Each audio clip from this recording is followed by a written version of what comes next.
should have known. Ignorance is no excuse of the law. You have the capacity to learn to know whatever you want to know. Yes.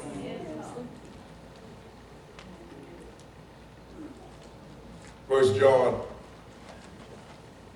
we have an anointing from the Holy One, is what verse 20 says. But the anointing which you have received from him abides in you. And you do not need that anyone teach you. And this is talking about the voice of God. It's talking about, because I'm teaching you today. This is talking, remember, all things in context. It's talking about, you don't need a person to say, oh, that's God. If you follow something in you to know. Now, anointing is the word charisma, when we get the word charismatic. For the saved is to be smeared in the oil of God, enlightened, brightened, saturated, and so forth with God, smeared in God, and so forth. That's anointing for the saved. But the word anointing in the general context as it applies to humanity brings on a little bit, that's to the saved. So the word of the Lord means different things to different people. So to the saved, that part is true. But here, it's not just talking about to the saved. This is a statement to the world. So it's not talking directly about the charisma as it applies to the believer.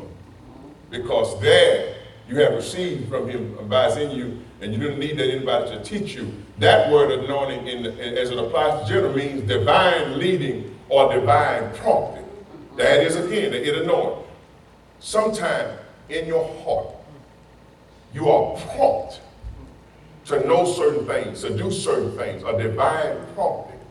Doesn't mean whether you say, Lord, something is telling me to do this. Something is telling me not. That's divine prompting. So the anointing, only you, is between you and God. No man can teach that.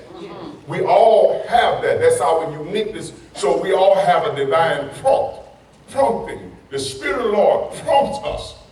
But even to the ones that don't walk with Spirit, they are still prompt. Go to church today. Fred Price said, I only went to church to marry my wife. And once I married her, I didn't go to church. And she was going faithfully. And then I think it was one Easter Sunday, after several years not going, because I was like, I don't need that stuff. And she just kept going. She would come home, do everything she's supposed to do, treat him right, didn't get an attitude, just loved him, and so forth. And one Easter Sunday, she was getting up, getting all the kids dressed, got all dressed, and he said, it was something in me prompt me, get up and put on your suit and go with you. See, that's a different, he wasn't saved, but look, he was prompt. The anointing which you have received is with you if you hear the divine prompting. And I'm trying to tell you, if you're saved, it's all the more clearer. But for everybody, can I tell you, you're a prompt to come today.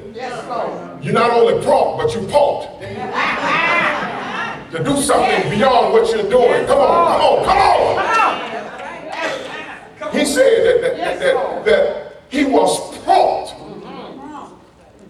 Put on your suit and go to church. He got up, and his wife was like, oh, okay. Thank you, baby. Didn't get attitude, didn't talk back, didn't say, well, you're fine, I've been going 6 years. No.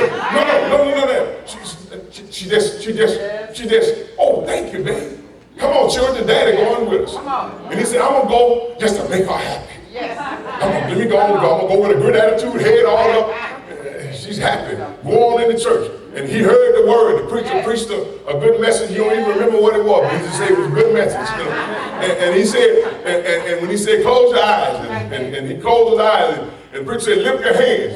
And he lifted his hands and said, I'm going to be obedient. I'm going to do everything else. And when he opened his eyes, he was standing at the front of the altar. He was like, I don't know today how I got there. He was caught by the Spirit. Sometimes. Now, let me have a quick lesson right quick for the couples. Stop nagging, bragging, and everything else. Just be good. This husband and wife, do the right thing. Don't get flipped. Just go and be nice. And if you trust God, if you know the right thing, I believe that at some point, God will prompt you. And if you stay out of what God is doing, maybe he'll stand at the altar.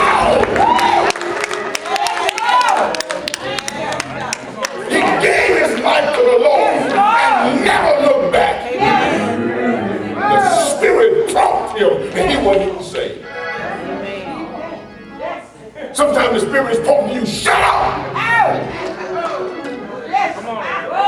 But you ain't listening. Because you're interfering with what God is trying to do. Yes, Lord. We closing right there. I'm going to say thank you. Let's keep it up. Yes. Women trying to prompt me. Be nice. Don't turn the corner real. Be nice. I hear you, baby. All right. I hear you. Be nice. Be nice. God forgive you. Be nice. It's a holy communion.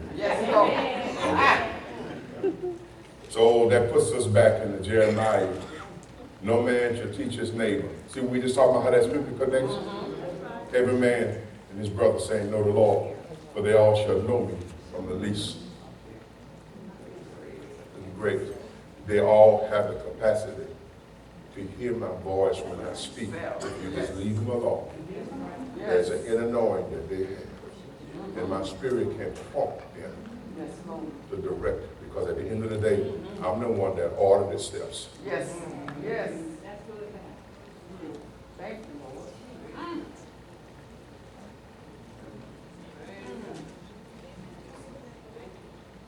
Yes.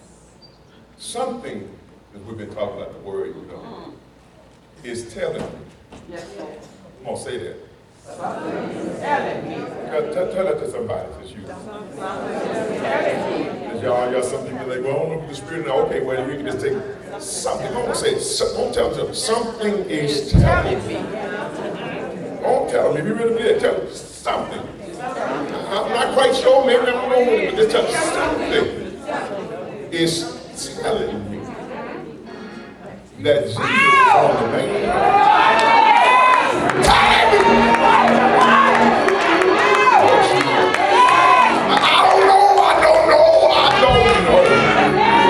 But something deep inside is telling me that Jesus is on the mend.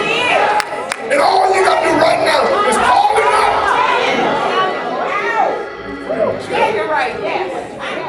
What you want. Tell him I got a telephone in my book. Tell him you got a telephone in your book. And the line ain't never busy. Just call him up. Can I get you that one more time when we close? Because somebody may not believe it. This moment say it with power and conviction that something is telling me to tell me.